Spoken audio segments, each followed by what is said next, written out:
abatulaba tubaniriza nnyo on yet another edition with Pastor Sempa. But betugenda okubeera nga ate tutambuza ekintu olunaku olwaleero.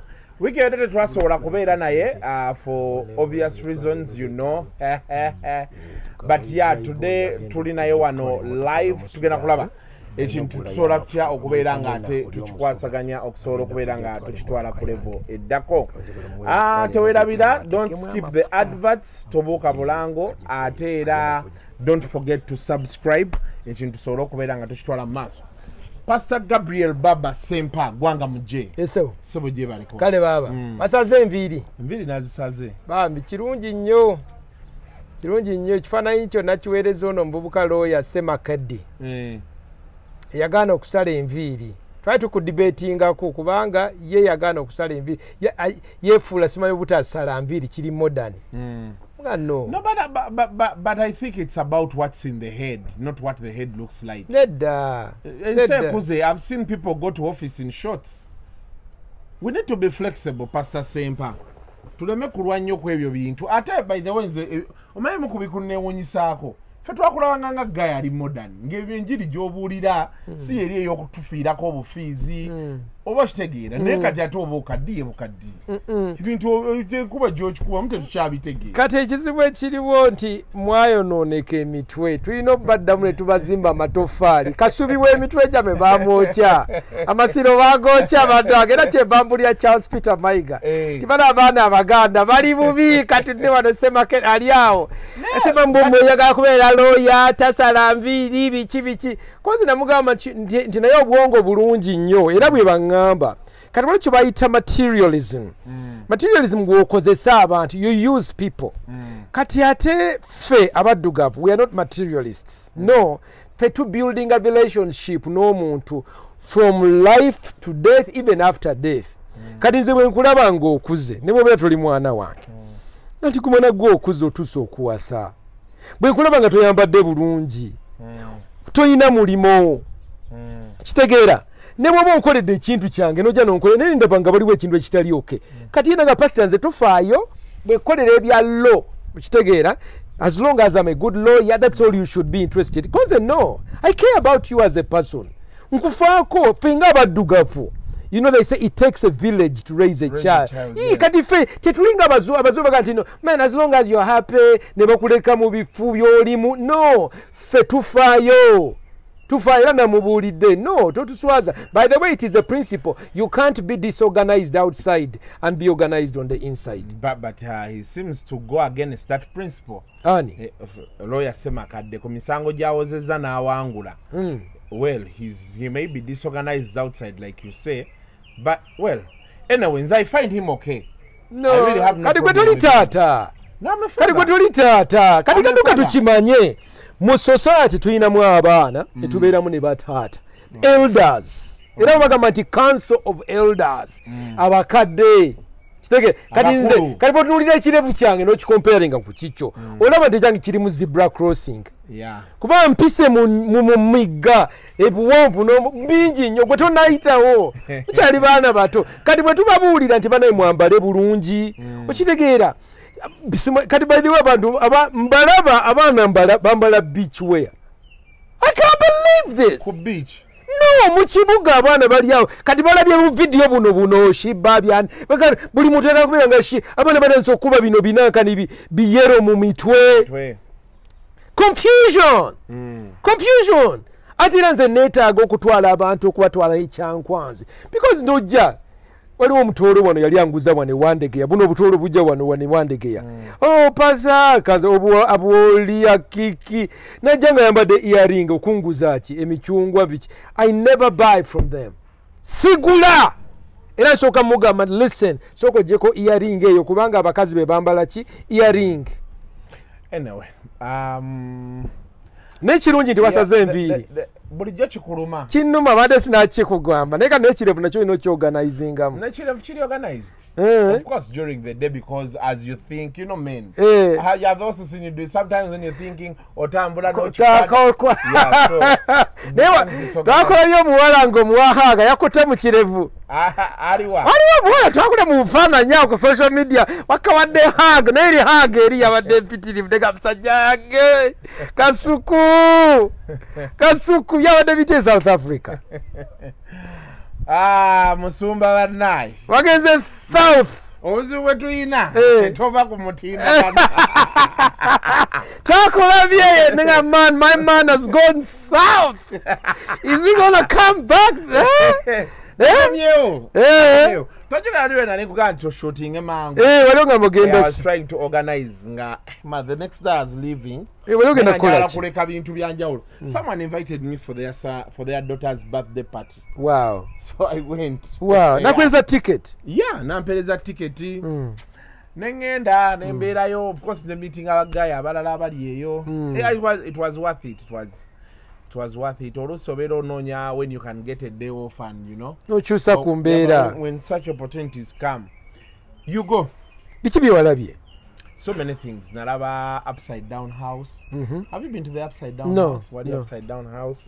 Nagenda ko falls zaabwe yo jeba generate. Oba naraba ono mbubuka Lil Nax ono musiya zinga stani amukuta amusulise. Era boyogera upside down. Ndowooza bali bagaye bagaye babeera mu upside down.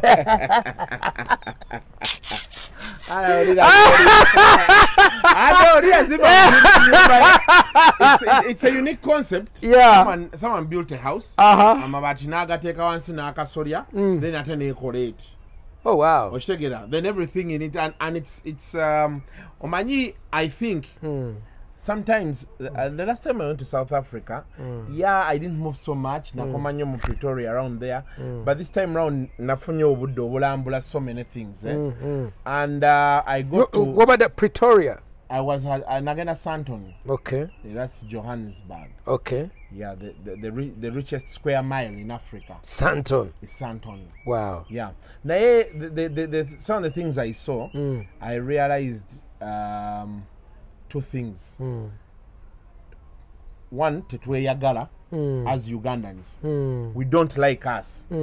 Nti osanga omusajja omugagga ng'alina $1 billion zituddaawo naye nga omutwe gwe either tegukola kulowooza nti there's something I can add to this country nkoleyo kati nga concept ye ennyumba. I mean people we drove over 600 kilometers okugiraba. Wow. Okitegeera. That's amazing. And it's the equivalent of 100,000 one. Okuyingira. Get out of here. Ate nga just oyingira kugiraba. Wow. Then noli okuboba otudde ng'oyagala kulya na kunywa ne weegulira. Wow. Can you imagine? Wow. So sometimes ojja n'ogamba abasajja baffe nti tukoleyo ekintu. Tutakeri side zeyo miti yana wa muwende. Why can't someone build like a park kuliko theater and they have the money bazebakidde. Wow. Okitegeera. Balinganga lwasa akwata obusolo ku TV. People got problems. Abantu abagagga. Waliwo abantu abagagga naye nga si balabufu. Kati gwe kikuluma nokanze kiggalire. Olaba abagagga balina ssente. Naye really the state of mental ability. Some of them really tebali. Naye waliwo abali steady. Kati mwabali steady. Twandibagadde bakole ebintu ng'ebyo oba ekirala kye nalowoozezaamu oba batya gavumenti or something. Agala teekamu nnyo ssente oba batugamba kati ate gavumenti yaffe abantu bangi nedda kakyayikano wano ojja n'okola ekintu kyo ate ne batandika kukucunya lwa kintu kyo ky'okoze ng'ate bo tebasobodde kiyiiya. Anyway, there is so much you can but the other thing I also realized naye walabyeyo akawala tubulire kawala tubulire akawala ng'okaliko nnyo no kati munna gwokebera kugolinze tubulire ku nsonga z'akawala ombuzaabuza simanya upside down house. You asked me what I saw. Akawala but South Africa has very beautiful ladies anti babagatta mulimu bana bagatta omusaayi naye in relation to what you always preach ekiri South Africa abaddugavu ate be bali morally down ate abazungu bali morally upright. Yeah. Oshega chengama. Yeah. That from the few people I interacted with and you know be walabanga nebidala abaddugavu ate their way of life, they don't treasure marriage, they don't hold sex highly anymore. Bambi. You know, it is okay with someone to just come sleep with you and go, and they feel like, you know, ate abazungu kizibu nnyo okuva wano n'okwana omuzungu eri okusira kuche nabye ne nawulidde abazungu ate bo bachachi holdings together. They still treasure coming together, meeting families, celebrating family, love, and you know those things. Naye ate abaddugavu like the indigenous, you know, tebanaba nate ba foreigner abaliyo ate bo nga baddugavu ekintu kya family ate bakyakiriko. So I think wano much as oyina ebintu byogera ebimu tukyali bulungi nnyo wano anti South Africa eyagunda yanywa ekikopo kya Babylone. Abazungu abaseegu bakiteeka mu constitution yaabwe ne batandika okiyingiza. Kati abo abagagga abaseegu baagala nnyo okuseeguula bano abaana abato. Ekyokubiri, South Africa olw'okuba yafuna independence naye teyafuna time eyo okuzimba infrastructure.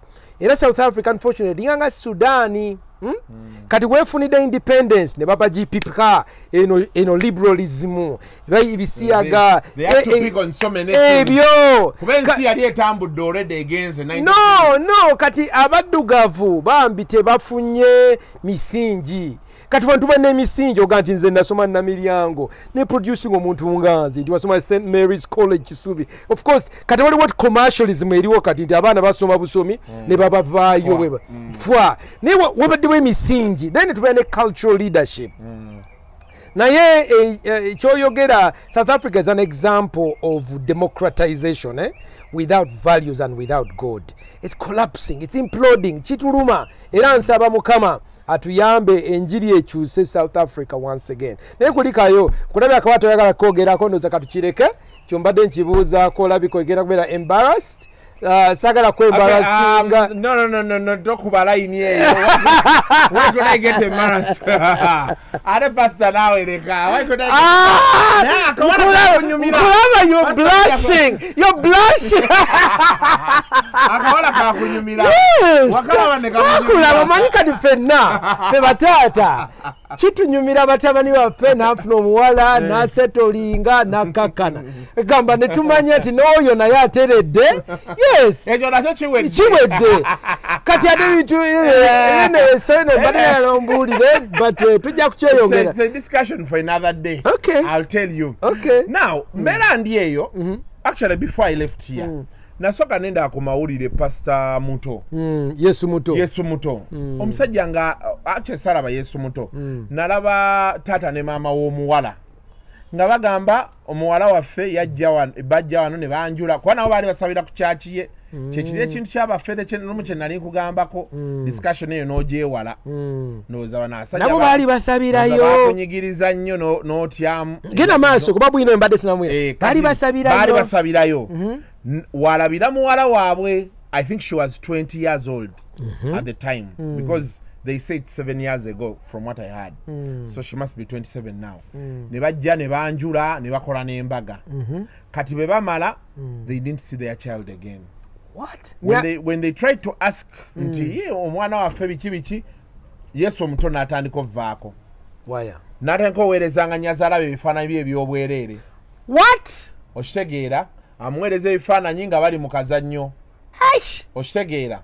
So they came on TV bajja kubukedde ne baga no we need help.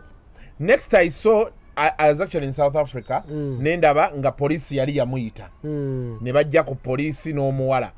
The girl looked possessed. That is the honest truth. You saw her yali ekizimbe kiribo bakitani upside down. So she looked upside down. Yagamba why I mean upside down. Yagamba I am the man and he is the wife. No manya. The manya. Nto waliwo ekizibu. Kati just to concretizing achiri. Nina Pastor Muto, she's akisinga omuwala forcefully in front of the parents. Asindika nyazaala weri. Man, I got like so pissed. I'm like, You know, I'm a radical person. There's a way that hurt me so much because I felt like I have a daughter, and then you start pushing her around like that in front of me. Wadde mwajja ne muwasa ne mumpa ebintu kyekigenda okummanyiiza because you came and picked my daughter or the other daughter. Oba okitegera kyegamba. So nempisibwa bubi nnyo, but as I tried to debate in my mind, challenge nafunamu yali emu nti kati pastor yajja, I mean Yesu yajja. To choose his real name is Norman Ogola. Okay. Kati, let's stop using Yesu. It sounds weird when you say Yesu Omuto. No, tumuite erinnya lye Norman. Katika Norman najja. So no, actually Norman bleached or what? Did you see? Simanyi mweru yeru. Bagamba mukongo naye Ogola abira mukongo. Sikimanyi batuzanyira ku mutwe. Ogola balinga abajap naye ogera bulungi Oluganda. Baluddemu wano. Because now if you was somewhere 7 years ago, 7 years is enough time. Yeah, ng'omuntu omanyi business yo pastor yagalako ndigo yagala zikwatira mu Luganda osobola okulema mukongo oba mujapu kubanga mu mukongo ate Kongo yamanyi okukwata abakongo. By the way, e Congo ekintu ky'okweyerusa abakazi n'abasajja gamba buli musajja ayagala okweyerusa. Unfortunately era nga bobaga kyewunyisa omwami n'omukyala balwanira ebizigo ebyokola ki okwekozesa. Simanyi waliwo yabazanya ku mutwe oba babberija musi kimanyi naye abako noza bali bagala kufaana n'abazungu, bali bagala kufaana n'abazungu. Kintu ekyo kizibu. I think it's also another problem, this thing of bleaching. Yeah, but anyway, go ahead. So for me, what was going through my mind was if the guy paid dowry and you know those things, it becomes tricky telling him we want the woman back. But then I was also thinking, my feelings were telling me, how can he do this? So I want to bring the discussion to you. You were pastor. Yeah. Muganda wa Yesu ngabatabukidde. Ale tuyina ebizibu. Yesu Omuto. Wekijjira ekyo tubadde. Sagana kubyogera. Tuyina mbonye abaana bonna abatumye mannya ge simanya Jesus waliwo gwe mbadde njogera naye olwaleero yeeyita Elvis Jesus. Nemuka gwe mbuulira ki kyotegeeza naye ng'alina mannya malala wabula yeetuuma name ani Elvis Jesus. Mani nga bana kiki kyotegeeza kati tulina bano bagaaya beefu simanyi Yesu Omuto. Anyway, his name is Norman Ogola. And njagala kurespondinga ng'omutima gwange bw'ogwogera. Njagala okuleeta okwetunda eri Nazaala oyo ne Sezaala. Ekintu kye nalaba kasuku kyanyiiza era singa nali, the truth is if I was there gayi nandimulidde panchi. That's what also someone else was telling me, like the tebainayo ba relatives basobola kuba kisajja. Nandibadde mulya no, nebwe mbera siri relative nze because of my leadership as an elder oyo gayi nandimuliddemu netu oba omuggo nandikutte omuggo mulyamu awo poliisi wenkwatira awo oba netuga nga mazemo mulyamu because ekintu kyakolebwa tekikolebwa. Wali bintu byokola nga tebiriyo okutta omukazi okusooka yali awo. Omukyala Nazaala yatugamba nti ogayo ne yatwala omwana myaka 7. Number 1, omukazi bw'aba afumbiddwa tekitegeeza atagenda kuddayo waabwe. Okuzaala ani alabirira omwana ng'azadde, ani alabirira kitegeera. The daughter and the mother are very interconnected. Kati okumwawula ku maama ne taata, something is wrong with that. Number 2, bagambye tugezezzaako okufuna omwana waffe tumulabeko. Omusajja agaanye okutulaga muwala waffe alinga nga yagula embuzi n'ente. 3, bagamba nti bwe twagenda okukyalayo mu kkanisa kasuku gayi yajjayo kibooko n'abakuba kibooko mu kkanisa. Abazadde yakuba abantu mu kkanisa n'abazadde n'abakuba emiggo. Nenga what the heck? What? Pastor katutuuse wano bayisa omwana omukyala ze agambye atiisiza abapoliisi mwe mugenda kundoota okumala ennaku 6 abatiisatiisa nti nyina amaanyi gwe manyi kyolowooza. You know what this is kati gwesoma psychology waliwo gye bayita emotional abuse, spiritual abuse, manipulation, intimidation. Kati guy oyo he's a master at being a bully, intimidation, coercion, ng'akozesa religiosity which amounts to spiritual abuse and torture. Kati fe abakulu abasobola okulaba ekintu kino gamba no totuzanya ku mutwe no. Then omukazi ayogera ono abazadde gwe bagamba nti muwala waffe tuludde omulaba something must be wrong. Omuwala bwatandika okwogera ebintu byayogera bikola ki? It's so pathetic. Omukazi agamba simanya ono mwami wange I love him naye ate si mwami wange yeye mukyala wange nze mwami nze nkola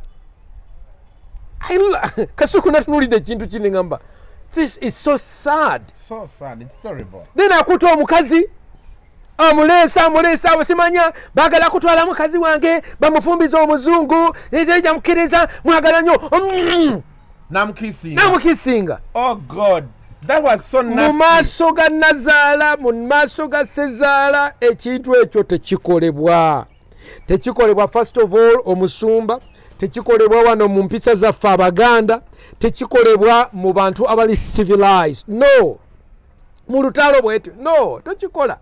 Era nze bwe navuliddeko waya onenga banaisinga nabadde awo gayo nandi mulidde. By the way, in the end poliisi yamukwata nemuteeka mu kabangali nemusonsekayo simanyi walaka end video ekyo kyansanyusa nnyo. Poliisi nandibadde njiwaayo bia sorry soda nabadde mbagulirayo ki soda.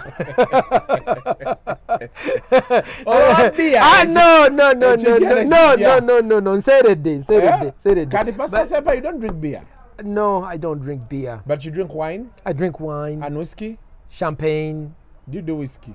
No, I don't do whiskey. But nze akonkanywa ku mukolo, just so you know, kati kasuku otegese omukolo owulira nogamba pastor nkoze omukolo ntuuseeyo ogende pastor tulina ka champagne oba tulina wine kati nze naye situulaawo tina ngenda gula nteeke mwenge mu fridge. The only wine that I drink is for communion oba ku mukolo nentega nti oba nyinayo wedding anniversary mukyala wange mugule ecupa ya wine. Bwemumerawo like on a Sunday nga mupoyemu awo after lunch temunywamu? It's not my natural thing. Sitera nnyo ntera kikola ku mukolo. Nina Cuckoo's drinks. Cuckoo's tutunda ebyokunywa. I thought I would gift you a bottle of wine. Ekireete nja kubeera nga ngikozesa for communion. Yes. Yeah. Bankola misa. I mean, next Thursday as we shoot. It's okay. If you kakati nze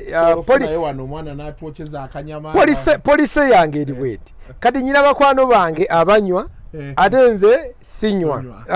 Naye ndi liberal. So nenga nti nja kusalangawo nti ku mukolo for fellowship waliwo obeera mwana kati nga tunywa kachai.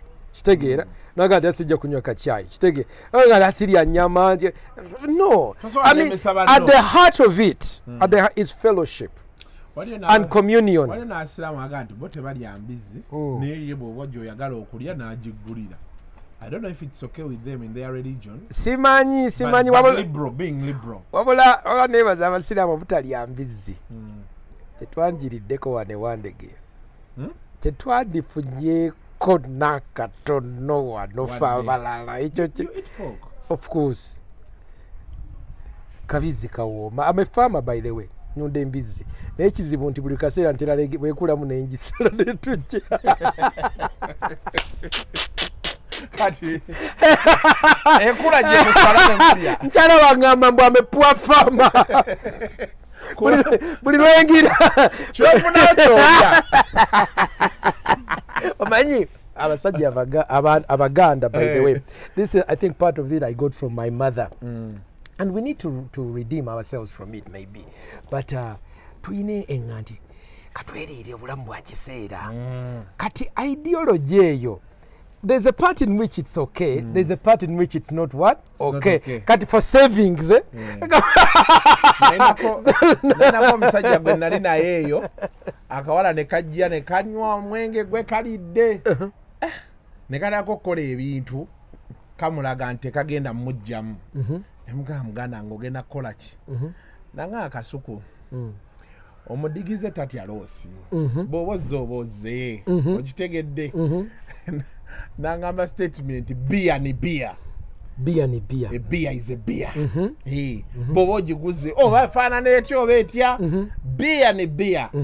Kasitota nko kwawula nti sima ze sinywa Tusker. Oba wedde. Bakugana Tusker wedde kati Guinness ya it's a what? So omudigize tatya loosi akawala oboka sanze n'okateeka mu nekeeraga we have had a good time tugende kukiddako kati kyekiri kyobadde oyogera obulamu bwa kiseera naye tulina okukikyusa we need to transform ene bwe tubadde ku pork then bwe tuvudde ku pork tofa kale then bwe tuvuddayo tubadde ku oli Yesu Muto so kati nze bwe nalaba ekintu kino kyampisa bubi nnyo I really felt a burden. Era abantu bonna abalaba njagala okwetondera Nazaalo oyo, njagala okwetondera Sezaalo oyo. Fa abasumba tetuli bwe tutyo. That's not even a pastor. Teyalaga kitiibwa. Number 2 yavoola empisa zaffe. Kati ensonga amateeka agafuga amaka galimu culture. Waliwo kyokola n'ekyotokola. Tugambe tugenza okwanjula. Kukwanjula omugole tayogera. Waliwo ensonga lwaki omugole omusajja toyogera. Lwaki weewala okwogera ekintu ekigenda okwonoona maaso g'abako okiwulya kyova owuna akwogerera naye kati ono najja n'atandika okwogera kutta omukazi amuko era nze bannange no the truth is I was so annoyed waliwo ekintu kiri abnormal kintu ekiri abnormal okisoutinga kuba kati waliwo mu mateeka waliwo kye bayita misdemeanor osanga omuntu ng'afuka ku kkubo eyo misdemeanor then wabeerawo capital offense omuntu agenda kutta omuntu amusse kati ebintu ebyo byanjawulo kino kyava mu misdemeanor agamba oyinza okiraba ng'ekitono naye kinene it's so huge kinene Bible etugamba honor your mother and father that you may live kati bw'ovoola taata omu oba ovodde ffenna kuba taata ne maama gyemirandira gyaffe I felt like crying the truth is kati balaga abantu kisoke okuba nyazaalawo how do you send nyazaalawo nudes of yourself the truth is kyannuma nnyo wadde sibamanyi olw'omukaga lwa wiiki ewedde twakulaza emboozi ya mama Grace Jane Kibirige nebba Kibirige Joshua abatuuze b'ebulenga Gogonya nga balaaja n'olwa muwala waabwe yafumbirwa Pastor Johnson Norman Ogola amanyiddwa nga Yesu Muto okumala ebbanga lya myaka 7 nti balaba ku muwala waabwe baategeeza nti lwe baakubanga essimu ng'aweemula bwemuzi nakowa okumpemula kubanga ndi maama ebigambo byakosa biba binene biba binswaza wabeerawo obugumiikiriza tusi twaga nti naye kiyitiridde omwana obutamuta n'abazzukulu tetubamanyi eggula myuka omwogezi wa poliisi mu kampani emiirano Luko Isjire yategeeza nga ebayise Yesu Muto okweyanjula ku poliisi era olwaleero zigenza okuwera ssaawa 4 nga bazadde w'omuwala batuuse ku poliisi omunaakulira ensonga z'abaana n'amaka e Kawempe Sofia Nambala balinze nga bamukubira amasimu okulaba watuuse kyokka zibadde zikunuukiriza okuwera ssaawa 9 n'ekitundu Yesu Muto n'atuuka ne mukyala we Nakawooya nga bolekeddwako abasumba bakola nabo okulya Emmanuel Kwikiriza ne John Bukenya olutuse bayingiziddwa mu ofiisi ya Saidi nga maama olulabye ku muwala we n'asituka amwanirize kyokka olumugudde mu kifuba Yesu Muto n'amwambalira nga mubuuza jjajja olukusa okugwa mukyala we mu kifuba This is the daughter of Grace. I have not touched her. She's happy. mbana yewa Ogenda naye forever oba ngenda naye omwana wa Yesu Muto akutte Nazaalo w'amatayi nga bamulagira okwesonyiwa mukyala we era nti yagudde mu lukero okumuggyako omukyala ono badde bamufumbiza omuzungu omwana gwe basaddaaka yono bano balina pulaani okufumbiza omwana ebyomwetaano balina pulaani omuwala bagala mufumbiza omuzungu banga ndi munaku twagala mufumbiza omusajja omuzungu alangidde taata obubbi era nti Nakawooya tabanko mwana we taata abawulira amazima kuba yamuzaala batankana ebintu ne babba ebintu by'omusajja omutuufu kyekyo kyenkuwadde. Abategeeza nti baba baagala okumutwala bamuddiza ebintu byabawa sako ne sente zisoba mu kadde nkaaga. Asikambodde mukyala we n'amunywegera mu lojodde ekyesitazza abaddewo anatidde n'abakadde bamuzaalira omukyala abadde bamwegesa amaaso. Basasula millions ezisuka nkaaga mutano omukyala ono kubasadde akampakisi mwagala nnyo andeke ono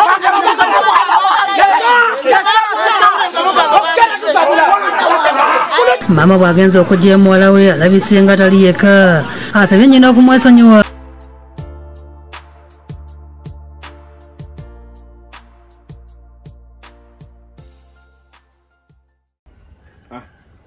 Video mugirabye etaganya mutima awo wennyini nze bwe mbadde ndabira obusungu bwange naye omukyalo oyo Kasuku nazaalo oyo twandibadde tugendayo tuve wano mu bigambo nze mpulira emmeme yange sisobola kukakkana nga injustice eyo tetereezeddwa. Nsaba tugendeyo Kasuku singa kisoboka tugendeyo next week mukyalo oyo ne Sezaala njagala bakyalira bagaye bali gogonya bagambye bagogonya bulenga njagala tugendeyo kuba kati Monday Tuesday tugenda ku Tuesday kuba buli muntu kati amanyi nti pastor fena tulinganga apo tu ekitiibwa ky'amaka sayina akwata omukazi n'agamba ndiko omukoma n'okuba bannazaala bo. It's wrong. Omulabye byabadde akola. It's wrong. Kibi nnyo. 3 omukyala n'akaaba nazaala n'akaaba alaba something is very wrong with her daughter. Something is very wrong. Era kati tuyinza obutakimanya because you see short clips. But you know something is wrong. Something is very wrong over there. So I think nze mukulaba kwange step gye nandyagadde okukola tugende twetonde. Pastor, there's something I've never really quite got to understand. And abakulira, like you see abakatoliki balina papa, but go ekavuddeyo okwogera ku kintu kino aggressively. People are quiet. They're, just no. The truth is katife abalokole tetulinga obeera nga federal. Federal different states which have self-governing independent makanisa gali independent nene tubeera ne fellowships ezitugatta awamu katubeerayo Evangelical Fellowship of Uganda ekulemberwa Simon Peter Emiao tubeerayo ne National Fellowship of Born Again Churches Joshua Lwere agikulembera ne wabeerayo eyaserwadda wabaffe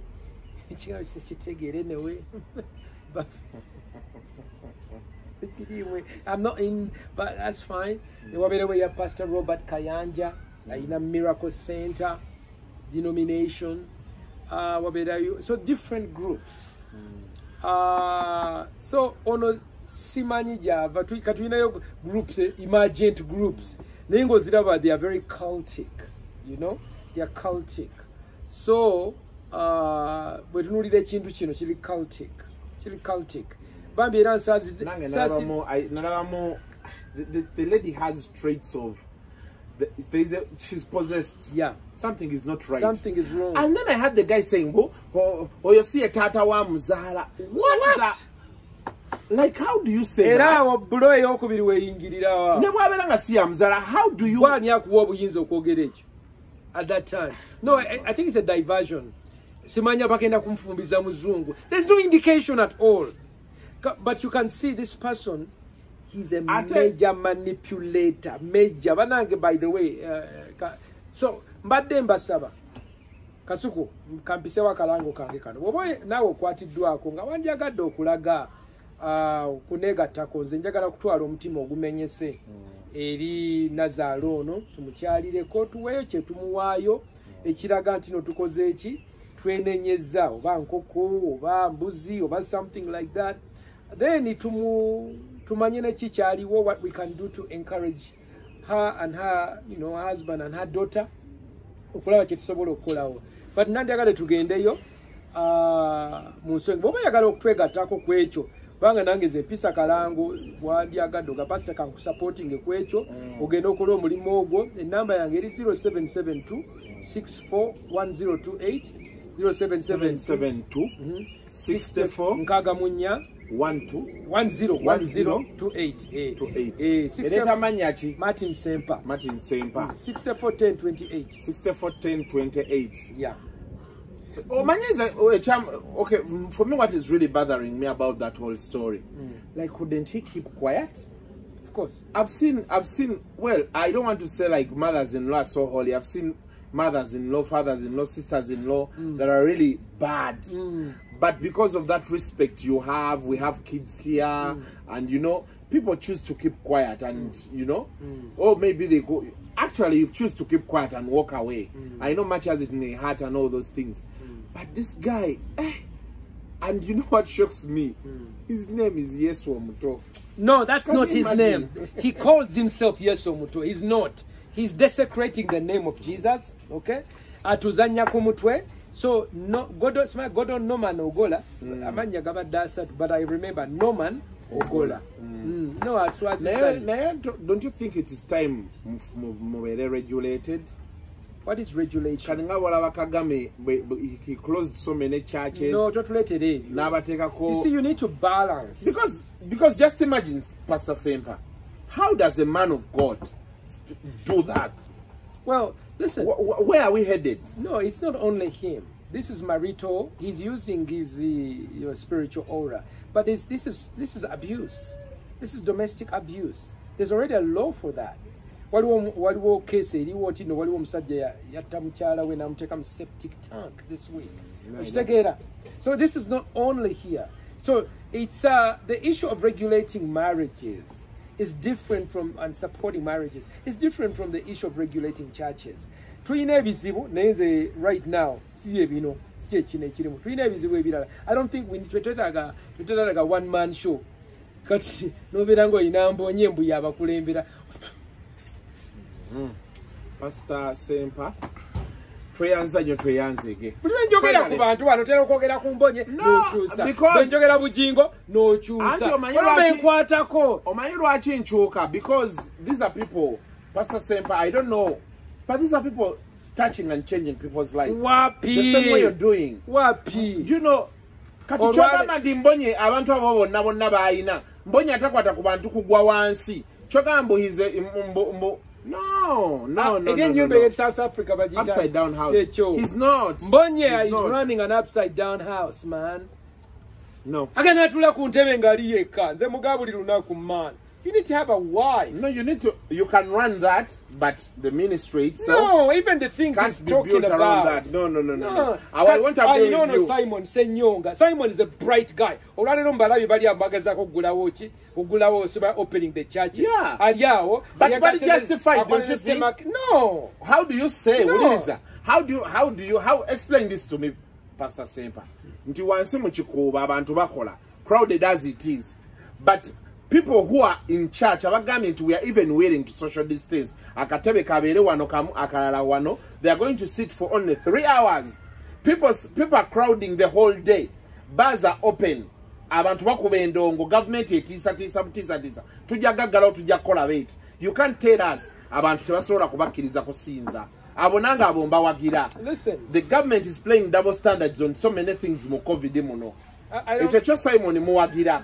Negati you have bias towards Semakade ne Simon. Zendi pastor.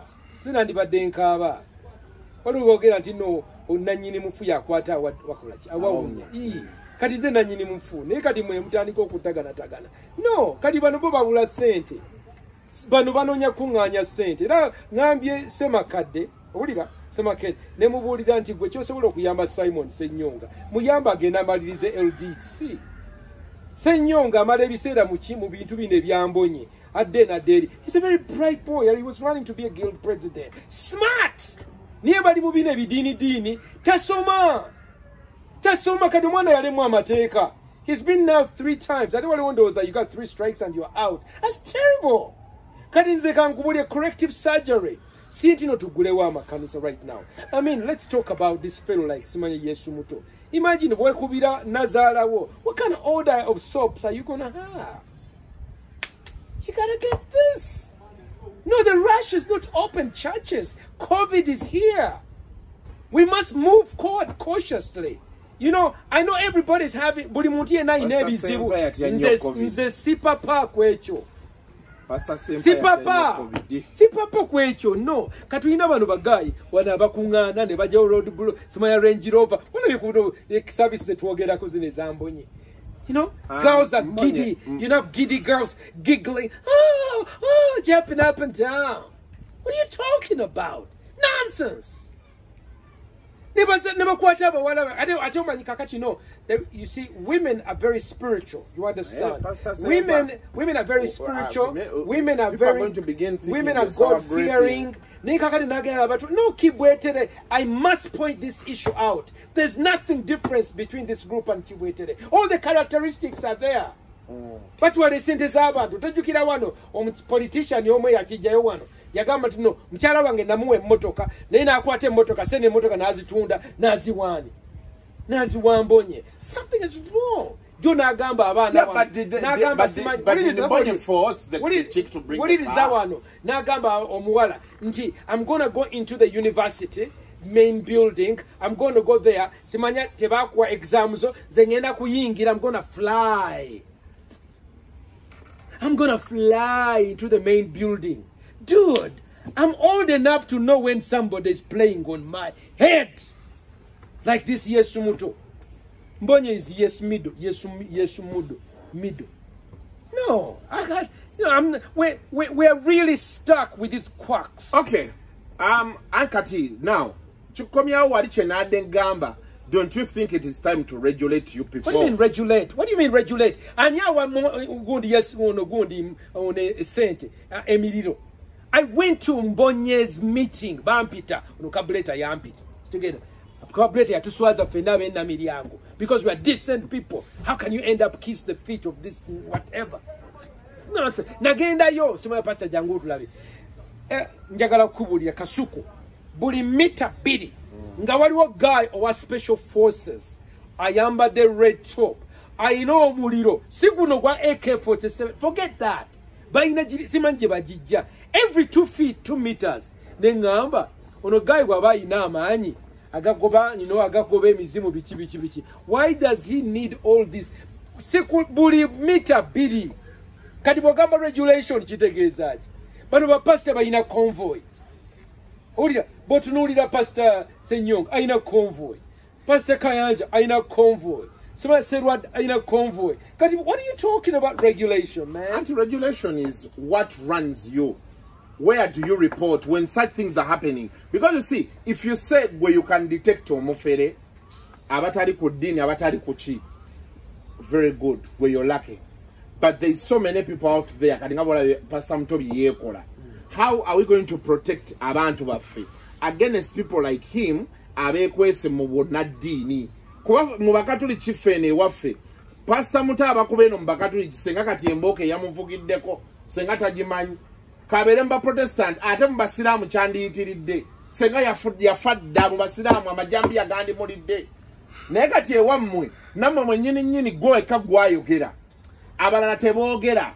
They are comfortable. But this is the same church that they are feeding off, all of them. So when we come out to say you need to be regulated. First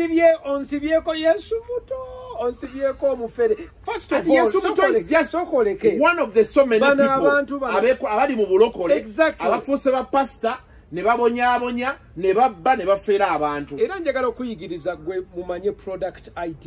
You know ISO 9000. Waliwo obubonero obukulaga nti ekintu kino kifu.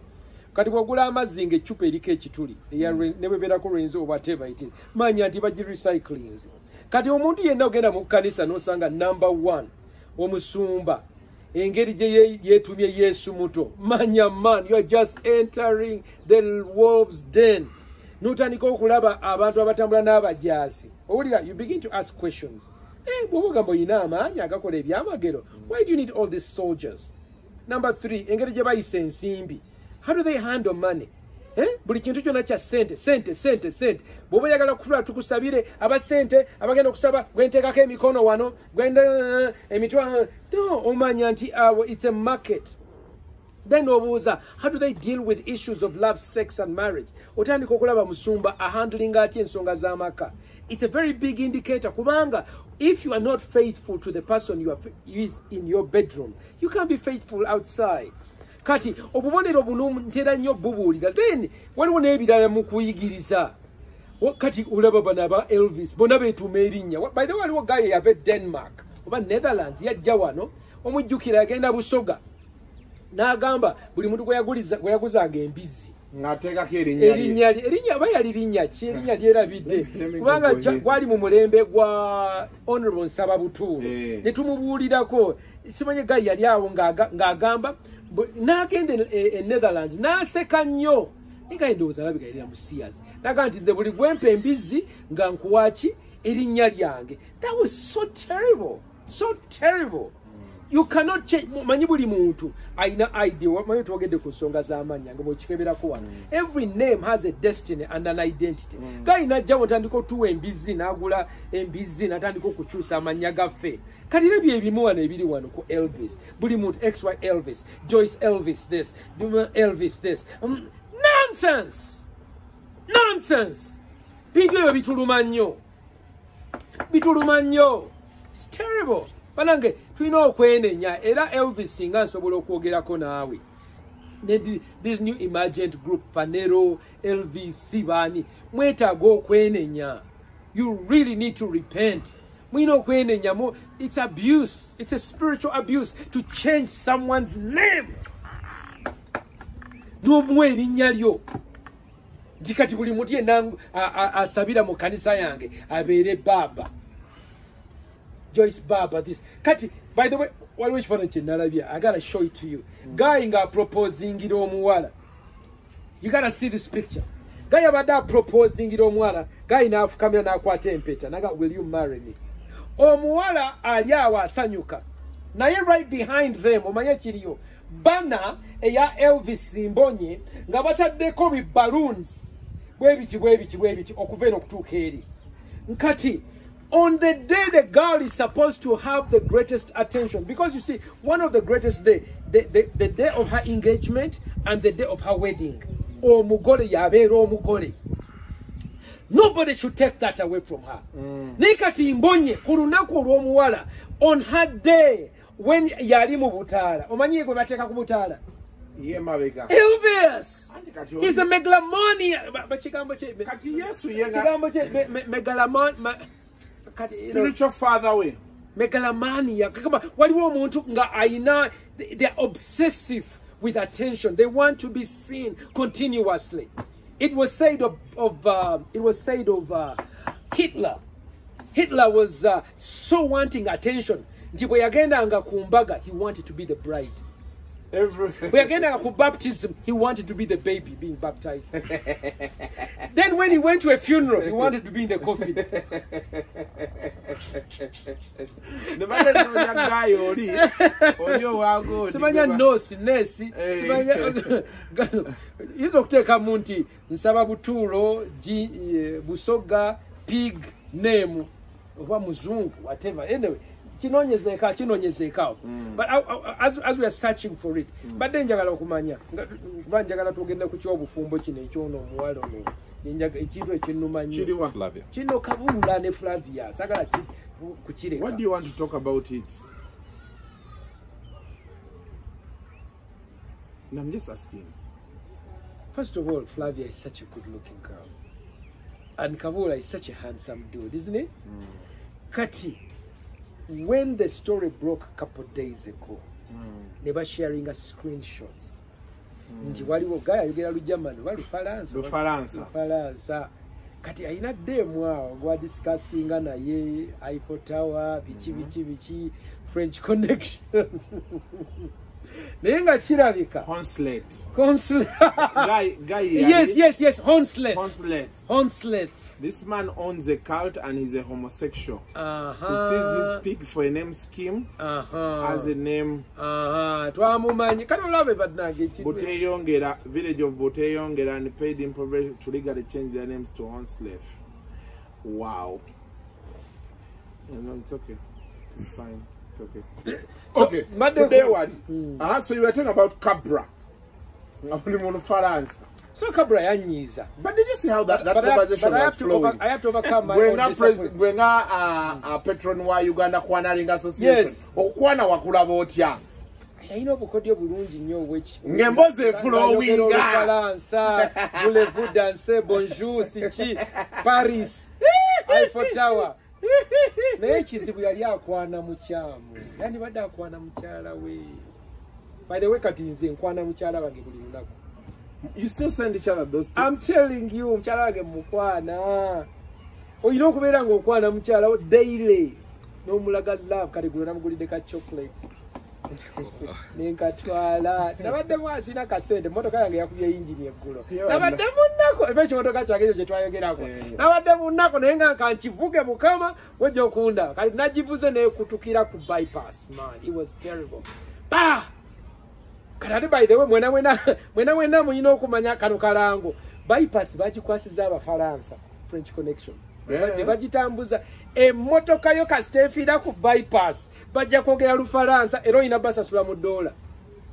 Kati nabadde ndyawo nga nkyesootinga gayi najja nga noonya breakdown gayi naga pastor kankuyambe tofaayo kansooke nkujje wano kubanga nange babadde bakazijamu babadde bantwala bakujja mu $.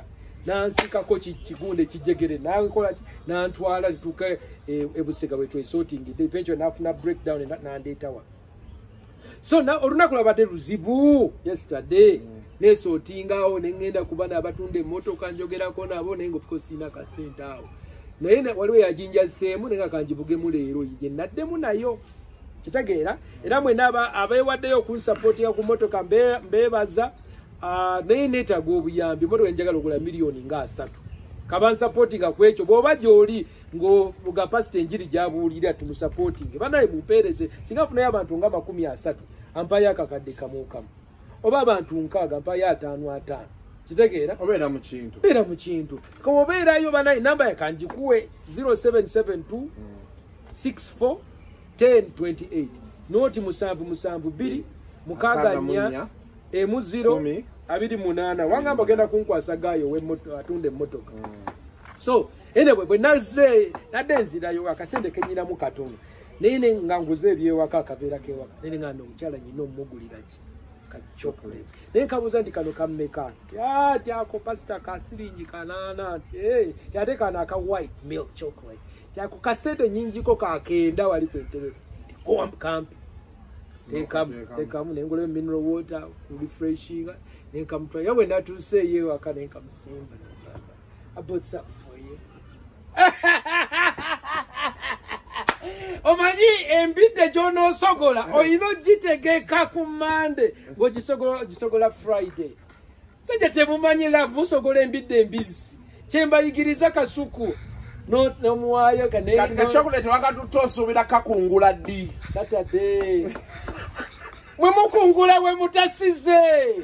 You must, where you sow is where you reap.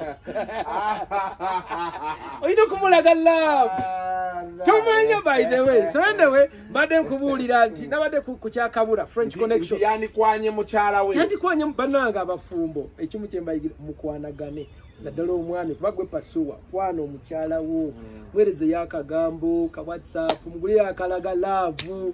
Tubabira nga ina sente zikusinga. Mulage. Ekyo nti oli wakabi nkwaga kumwereza yakayimba nti kano kendowoozaako naawe whatever then go out kolayo ka outing.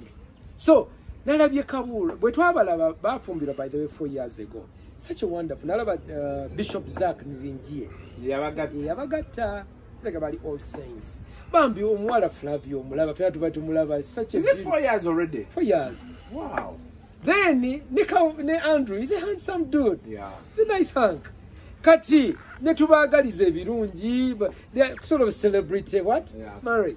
So ekintu bwe kyafulumye jjo maani bade emboozi netandika abaga nti kati naye omanyi nti omukazi nga mulungi nnyo bade batandika okukomparinga kati ono omuwala ono wa French Connection si waddala nnyo nga ono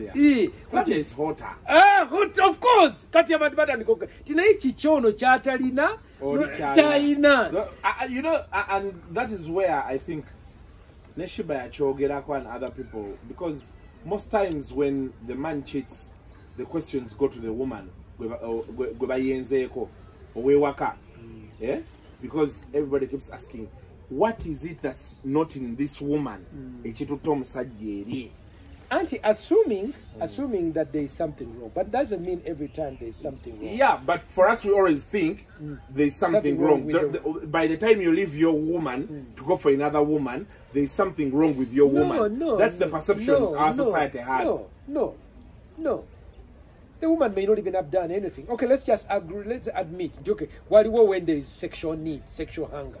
Because there is natural cycles where there is sexual hunger. Number one, wali omukyala wabeera mu kiseera eky'omwezi nga omukyala alina okuweebwa time tomukwatako naye kati gwe, because even men have a sexual cycle. Oliriza kati waliwo ekiseera ekyo ng'olina okuyiga abstinence. Waliwo ogamba ku mukyala nti no, how about tonight? Naga nti no, tuli mu kiseera nga naye obadde otegese ebirowoozo bye n'otandika okukkakka noga Mukama ng'omusalaba gwali muzibu gwe wazirusa Yesu, enjiri etambula. Okitegeera personal discussions mu mutima gwo. Number 2, waliwo ekiseera omukyala ng'ali bulubuto bagenda yakazaala. Kitegeera eyo kiseera olina okuyiga okwekuuma. It's such a terrible thing. Omukyala wali mu kuzaala eri ataganda byo kati gw'onoonya muwala kwambulula nga bwe badde oyogera. No, that's betrayal. Olina okuyiga okwekuuma, discipline yourself. Waliwo ebiseera nga you are apart. Omukyala okuba agenze eno abali eno whatever, you know what, you are apart because of whatever. Ng'olina okwekuuma. Ng'osikayo Lord's Prayer. Lead us not into temptation. Yes, naye olina okuyiga abstinence must be learned.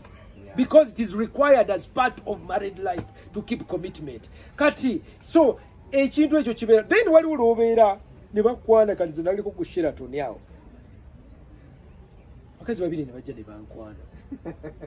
Kazi balungi ne batunuulira ne bagenda okulaba nga nnyina empeta ne bagamba kalono yatusala.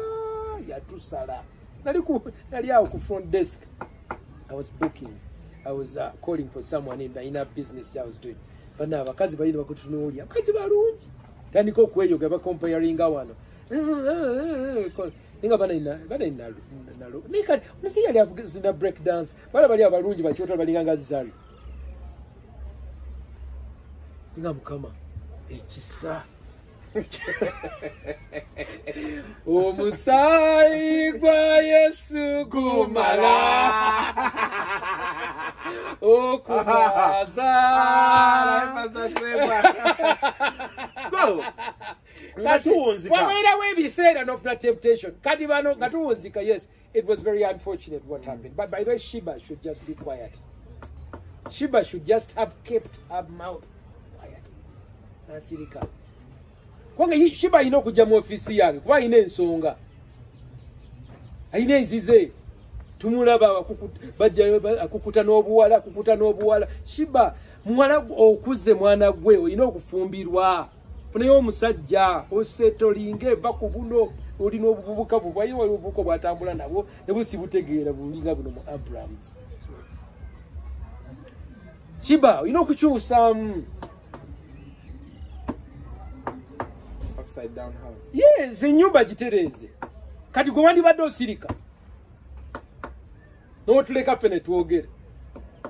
Kati ekyokubiri webalina kusirika. Kati ekyokubiri namwe mwenna abali awo kuba mugezaako kudiagnosing, you know, these are social media experts. What happened? I think this one has more soup than the other. Shut up! Shut up! Ebintu byogera tebiriyo. Batuleke. No, musirike. Kati. No, we'll just be sympathetic. Okay, but now this is such a terrible thing. Bambi, it's so bad. Let's do what we can. Tubasabire. Nenze ekimuze kyenda banti all of us expect faithfulness, but who cultivates the seeds for faithfulness? When Andrew married Flavia, all of us to supporting embaga, waliwa abagaba, waliwa abagenda, waliwa nabatachirimu, nenga we just have goodwill for them. Katinga Canary agenda kuwaza. Canary yawasizo bagenda kuwaza. Sunday. This Sunday. We wish them well. Wow.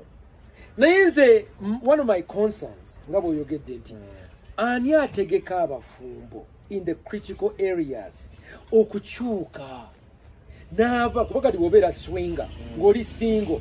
Ofunayo no kati ngabo ganti mwana namwadde taska nakola chingola nakabia kange wangamba wawe mwana gwaje wa pastor bujingo Pastor Sempa, that will be enough. Thank you very much. No, I mean, let us stick to Pastor Sempa, to sticking up a principle. Kale katumalirize wansi. So Zemba dengamba nti banange tusuubira nti buli muntu abeere mwesigwa. Naye obwesigwa tebujja as plug and play. Plug and what? Play. No. Now we are married, I declare you man and wife. At that moment, the person before is now become what? Faithful. No. O tegeka before. No yiga endagano yomaka. I'm leaving others, I'm clinging to you. When we have a conflict, how will we resolve it? When we don't have sex that day, how will I manage it during those times? When I'm traveling to Paris and there's someone next to me speaking to me in French. Qu'est-ce que c'est? Voulez-vous danser?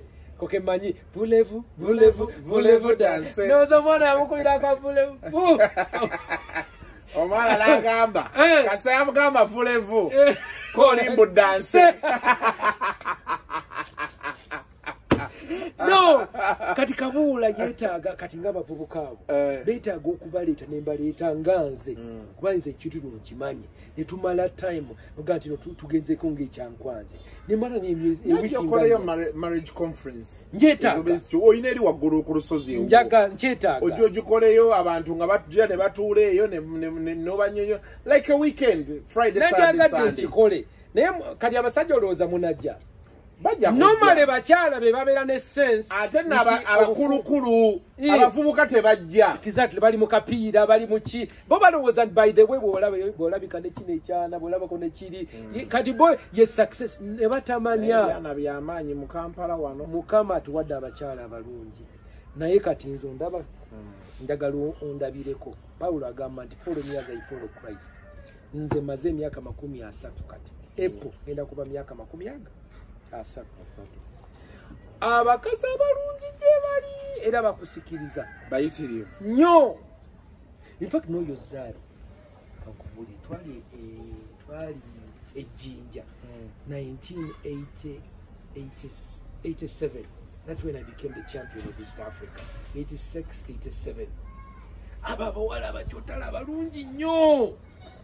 Zari wamulabako baliyo bachotala bejjinja abo bola balungi nnyo n'otunuulira waliwo abalala bali babakwanako nga ab'amaanyi nnyo naye kati ekizibu ekyabaawo kiki nze nga simanyi kwana naye Isaac Ruki bagurupu abo nga bamanyi ng'otunda good looks nalina good looks n'amazina nali nkuba break dance so for you go walinga ku merit naye nga abaana abawala bajja.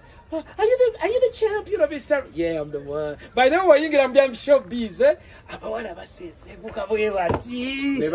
Bayika. So awala bawala never be a pastor by the way. You have privileges. Naye okuganti mu maaso ga Mukama sigenda konoona. Bambi tulina okuyigiriza. So when an accident happens in marriage like this, tuddayo ne tugamba kati waliwo ekizimbe ekyagudde e Kampala. Okijjukira mu wino. It was wale kyagudde katwe. Waliwo ekyagwe webajja mu kyogamu. Kati ebizimbe bino ebigwa tulina okubuuza lwaki bigwa. Number 1 waliwo architectural drawings ezitali za kunasa.